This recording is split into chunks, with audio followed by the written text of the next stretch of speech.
Why can't I eat eggs or drink milk like pretty much everybody else in the world? Allergies are unfair. Why did my father, after a long career of working hard, start to go blind 1 year into his retirement? Why does cancer not care if the person is loving or good or caring? I could go on until the timer's bell is ringing in my ear of things in my life that are unfair.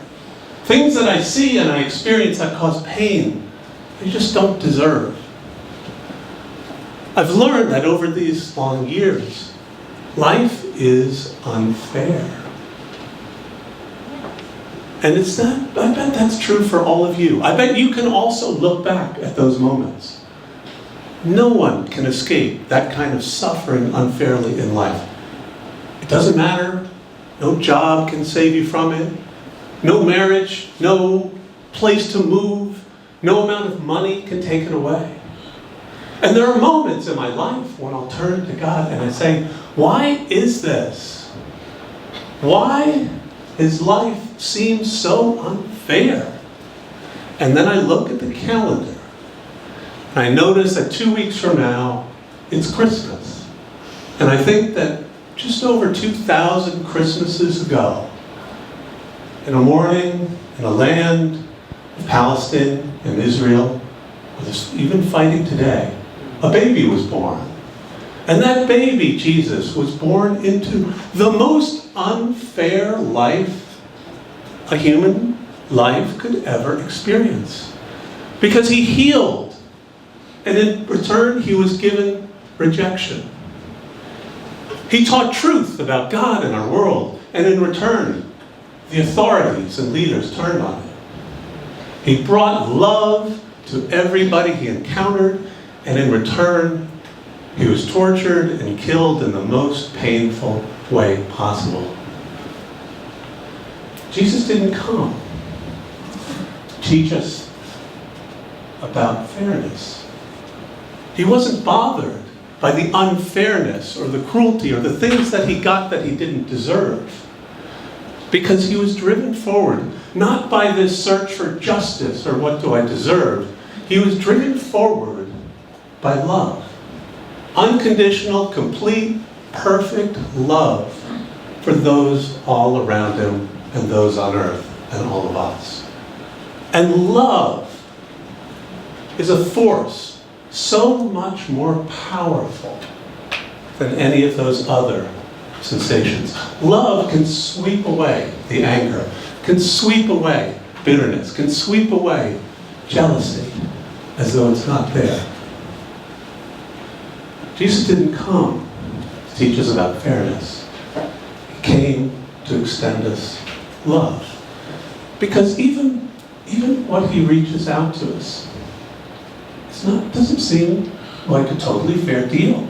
Because somebody could be the worst person in the world, have a life filled with evil and jealousy and violence, and still, Jesus reaches out their hand to them, and all they have to do is say, okay, and Jesus will bear all of the punishment, all of the consequence of that negative life. And all he asks is for that person to look back at him and look towards him and follow him and return the love that Jesus extends to everybody. There's nothing fair about that trade because Christ didn't come to teach us about fairness. He came to teach us about love and what it means to give. In the book of Matthew, Jesus says, "Come to me, all you who are burdened and tired." And a verse later, he says, "For my yoke is easy and my burden is light." You see, a yoke is the animal you put, is the thing you put on an animal's shoulder on a farm. The master or the farmer uses that to direct the animal on where to go. And that yoke determines how heavy or painful their burden is. And when I look around the world these days, I see a lot of heavy burdens. I see race riots for people fighting for justice. I see wars between groups fighting to claim what they feel is theirs.